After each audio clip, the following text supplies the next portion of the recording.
Hormuz की लहरों पर बिछी है अब आर पार की जंग।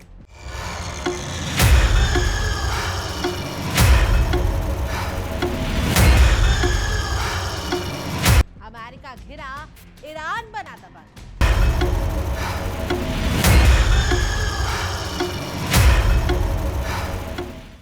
सत्ता के गलियारों में वेंस और रूबियो में राष्ट्रपति बनने की उमंग।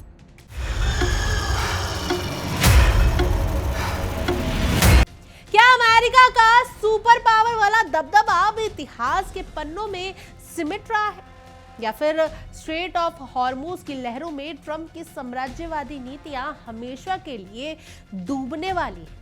ईरान के एक सीक्रेट डील वाले दावे ने व्हाइट हाउस की दीवारों को हिलाकर रख दिया है और इस झटके से उबरने के लिए ट्रंप ने न केवल ईरान के साथ आर पार की जंग छेड़ दी है, बल्कि अपने ही खेमे के वफादारों को बलि का बकरा बनाकर सत्ता की बिसात बिछा रहे हैं। सवाल कई हैं, उनमें से एक ये कि क्या ये ईरान की कूटनीतिक जीत है जो ट्रंप की कुर्सी को डगमगा रही है, या फिर जेडी वेंस और मार्को रूबियो के बीच का ये पॉलिटिकल ऑडिशन असल में किसी बड़े कूटनीतिक आत्मसमर्पण को छिपाने की एक सोची समझी साजिश है। नमस्कार, मेरा नाम भावना सुखीजा है और आप देख रहे हैं इंडिया डेली का खास शो विश्व युद्ध।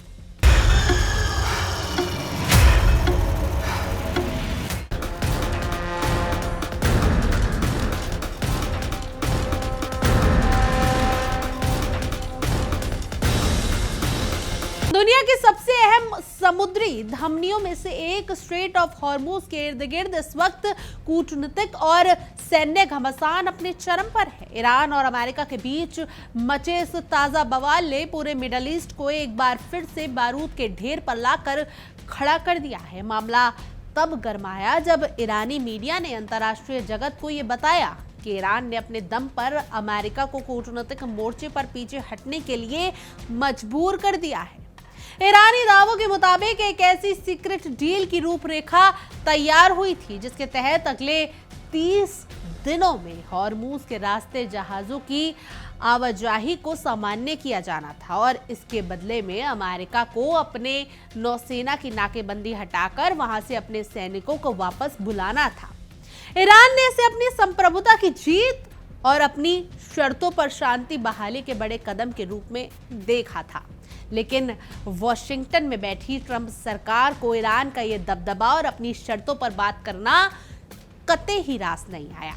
अपनी हट धर्मी और पुरानी आक्रामक शैली को दोहराते हुए डोनाल्ड ट्रंप ने इस समझौते को फर्जी करार देने में देर नहीं लगाई।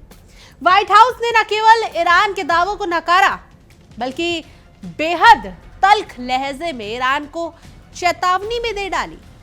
अब ऐसे में विशेषज्ञों का मानना है कि ट्रंप का ये रवैया दरअसल उस घबराहट को दर्शा रहा है जो मिडिल ईस्ट में अमेरिका के घटते प्रभाव को लेकर वॉशिंगटन के गलियारों में है। ईरान ने स्पष्ट कर दिया है कि वो अब साम्राज्यवादी धमकियों के सामने झुकने वाला नहीं है, क्योंकि ट्रंप का तो काम है धमकाना। अब शायद ईरान की बारी थी, लेकिन ईरान यहाँ पर झुकने को तैयार नहीं है और इसी बात की घबराहट अब शायद ट्रंप को सताने लगी है, क्योंकि ईरानी रिवोल्यूशनरी गार्ड्स ने साबित कर दिया है कि हॉर्मूज के समुद्री रास्ते पर किसकी मर्जी चलती है और पिछले 24 घंटों में 23 जहाजों को उनकी निगरानी में गुजारना इस बात का प्रमाण है कि अब ईरान इस इलाके का असल रक्षक बन चुका है। इस पूरे तनाव के बीच अमेरिका का रूस और चीन पर निशाना साधना ये दर्शा रहा है।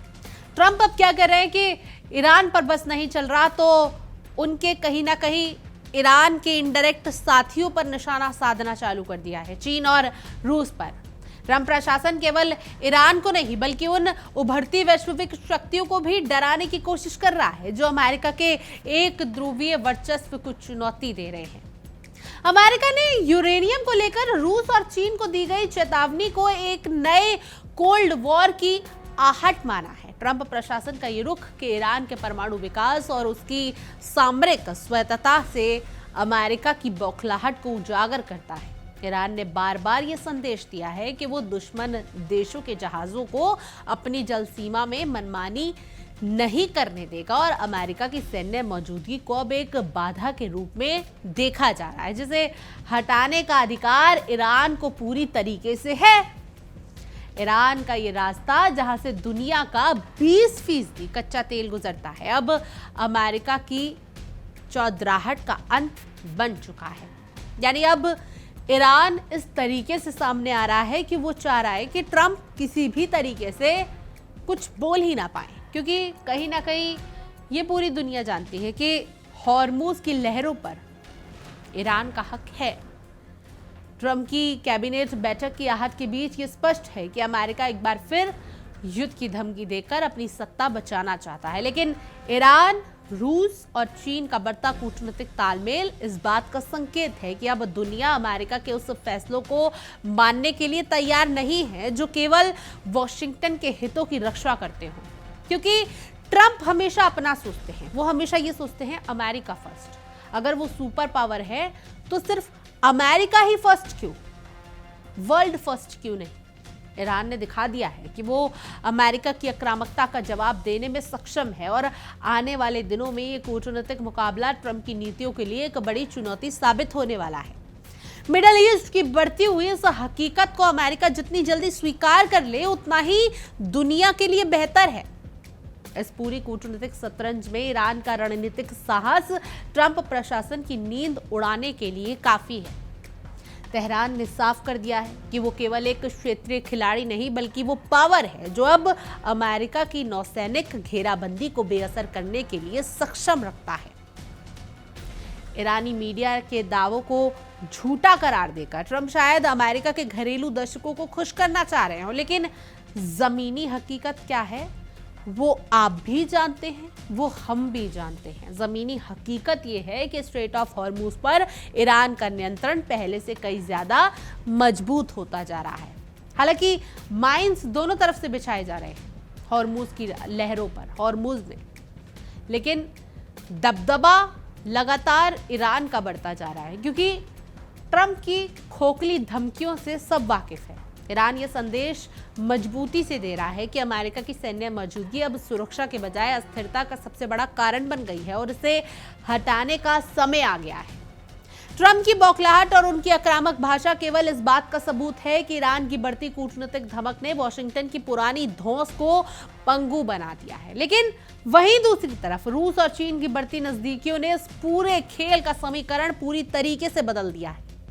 ट्रंप का यह कहना है कि यूरेनियम ले जाना मंजूर नहीं होगा, दरअसल उनकी उस हताशा को दर्शा रहा है जिसमें वो देख रहे हैं कि उनका प्रतिबंध वाला हथियार अब काम नहीं कर रहा है।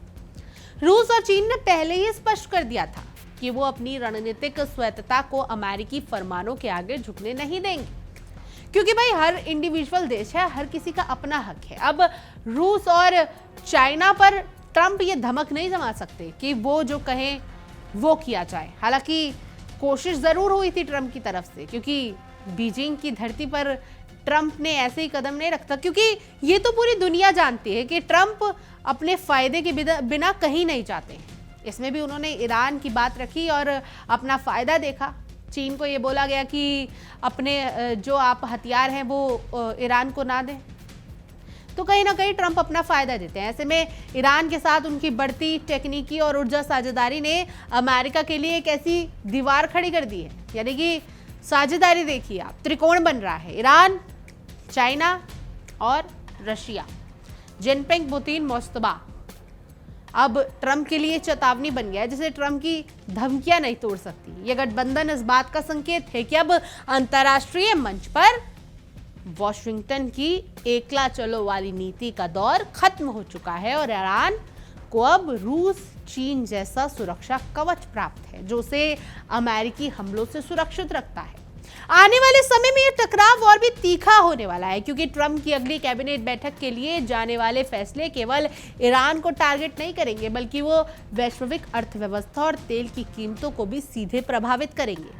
दुनिया के सामने अब ये स्पष्ट हो चुका है कि अगर अमेरिका हॉर्मूज के रास्ते पर अपने संप्रभुत्व बनाने रखना चाहता है तो उसे ईरान की बढ़ती ताकत और रूस चीन की रणनीतिक घेराबंदी को स्वीकार करना ही होगा।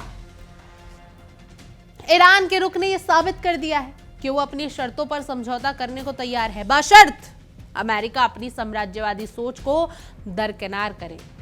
यानी ईरान का सीधा मतलब है कि अगर समझौता करना ही है तो दोनों पक्षों की इक्वल बातों को माना जाए। फिलहाल तो ट्रंप प्रशासन की धमकियां खोखली साबित हो रही हैं और तेहरान के तेवर बता रहे हैं कि वो पीछे हटने के बजाय और ज्यादा आक्रामक रूप से हक के लिए खड़ा रहने वाला है। अब पूरी दुनिया की नजरें वॉशिंगटन के अगले कदम पर हैं, जो ये तय करेंगी कि क्या दुनिया एक और भीषण संघर्ष की ओर बढ़ रही है या ट्रंप को ईरान की बढ़ती हकीकत के सामने झुकना पड़ रहा है। ईरान के साथ जारी इस तनावपूर्ण कूटनीतिक ड्रामे में डोनाल्ड ट्रंप की बढ़ती हताशा साफ देखी जा रही है। मिडल ईस्ट में ईरान के बढ़ते दबदबे और स्ट्रेट ऑफ हॉर्मूज पर उसके नियंत्रण को चुनौती देने में ट्रंप प्रशासन अब तक विफल साबित हो रहा है। ऐसे में ये क्योस लगाए जा रहे हैं कि अपनी गिरती साख और ईरान के सामने मिल रही लगातार रणनीतिक हार को छिपाने के लिए ट्रंप अपने प्रशासन के सेकंड इन कमांड यानी जेडी वेंस को किनारे लगाने की कोशिश कर रहा है।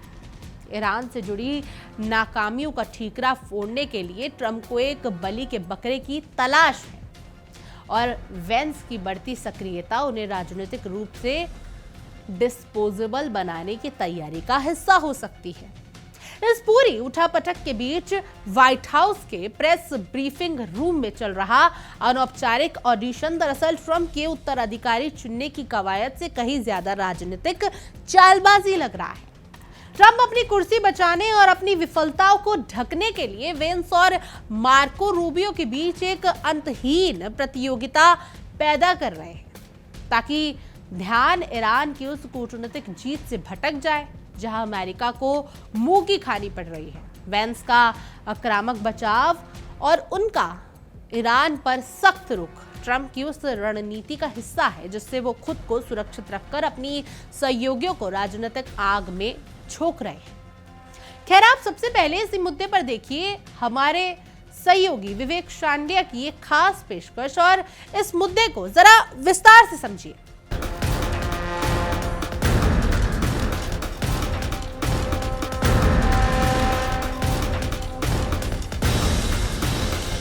ईरान से जंग में अमेरिका को सिर्फ मॉनेटरी लॉस नहीं है, यानी सिर्फ पैसों का नुकसान नहीं है। अमेरिकी राष्ट्रपति ट्रंप की टीम एक एक करके धराशायी हो रही है। पहले कई आर्मी ऑफिसर्स गए और अब मंत्री भी ट्रंप कैबिनेट से बाहर किए जा रहे हैं और ये सब ईरान से हार का असर है, डील ना करा पाने का असर है, ईरान पर दबाव ना करा पाने का साइड इफेक्ट है। खबर है कि ट्रंप जेडी वेंस को बाहर करने की प्लानिंग कर रहे हैं। तो क्या ट्रंप की टीम से एक और विकेट डाउन?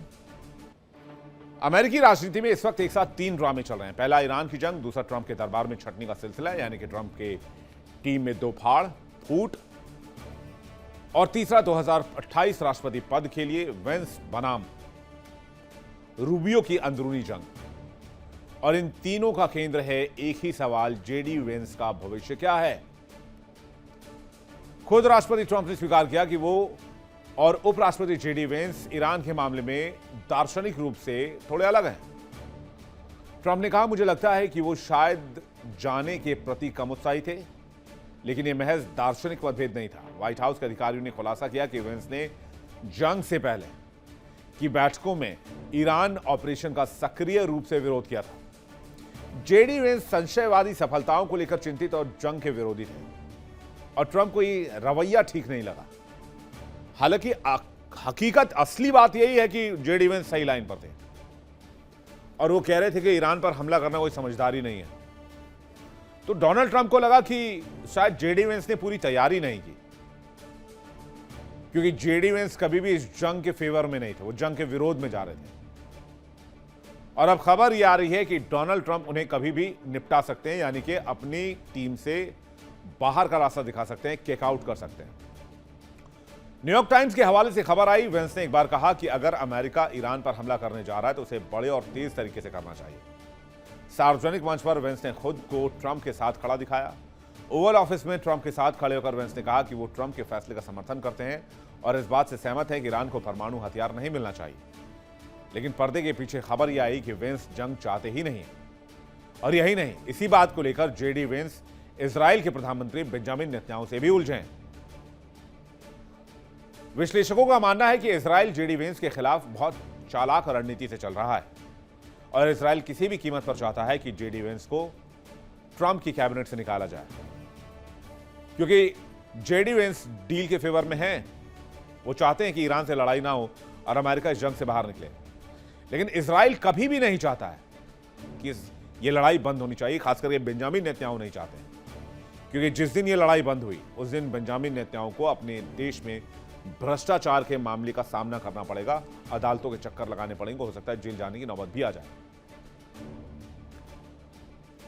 और इसलिए वो वेंस के पीछे पड़े हैं और इसलिए ट्रंप भी वेंस के पीछे पड़े हैं। विशेषज्ञों का मानना है कि वेंस की रणनीति बेहद चालाक है। ट्रंप के गुस्से से बचने के लिए वो सार्वजनिक रूप से वफादारी दिखाते तो हैं, लेकिन साथ ही विश्वस्त पत्रकारों को लीक के जरिए चुपचाप जंग विरोधी संदेश देते रहते हैं। दोनों काम करते हैं, क्योंकि जेडी वेंस 2028 भी देख रहे हैं। अगर जंग अच्छी तरह खत्म होती है तो रूबियो को राजनीतिक फायदा मिलेगा, इसलिए वेंस चुपचाप जंग के असफल होने का इंतजार कर रहे हैं। और ये वही रणनीति है जो डेमोक्रेट्स ने 2003 में इराक जंग के वक्त अपनाई थी। रिपब्लिकन रणनीतिकार जिम मेरिल ने कहा कि ईरान 2028 में उसी तरह विभाजन का मुद्दा बनेगा जैसे इराक जंग 2004 और 2008 में डेमोक्रेट्स के लिए बनी थी।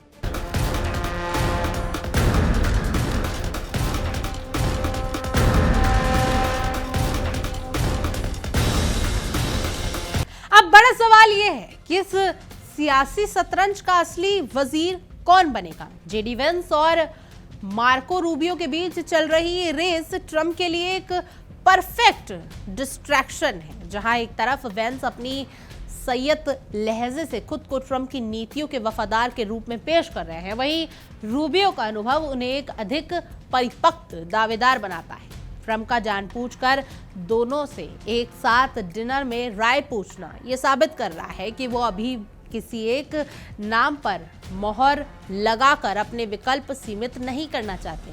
वो ईरान के मोर्चे पर मिली अपनी विफलता का ठीकरा किसी ऐसे व्यक्ति पर फोड़ना चाहते हैं जो 2028 की रेस से बाहर हो जाए। और यही कारण है कि दोनों ही नेता फिलहाल इस कांटे की टक्कर में फूंक कर कदम रख रहे हैं। आने वाले दिन न केवल ईरान अमेरिका के संबंधों के लिए बल्कि रिपब्लिकन पार्टी के भविष्य के लिए भी निर्णायक होंगे। अगर ट्रंप ईरान के मामले में और अधिक घिरते हैं तो वेंस की कुर्सी हिलना तय है, जिससे मार्को रूबियो की राह आसान हो सकती है।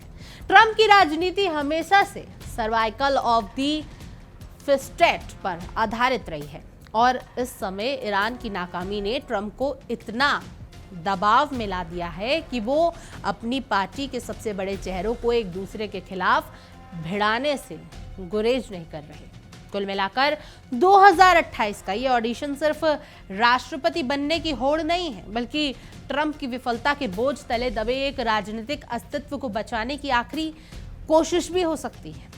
ट्रंप यहाँ सारे दाव खेल रहे हैं और वो इस हार का ठीकरा अब किस पर फोड़ने वाले, जेडी वेंस या फिर मार्को रूबियो, ये देखना बेहद दिलचस्प होगा। खैर, आपकी इस पूरे मुद्दे पर क्या कुछ राय है, हमें कमेंट करें और जरूर बताएं। और तमाम देश और दुनिया की खबरों के लिए आप देखते रहिए इंडिया डेली और हमारा खास शो विश्व युद्ध। देखिए इंडिया डेली 24/7 अब आपके स्मार्ट टीवी पर। इंडिया डेली मौजूद है सभी डिजिटल प्लेटफॉर्म पर लाइव और लगातार। इंडिया डेली 24/7 हर दिन राष्ट्र को समर्पित।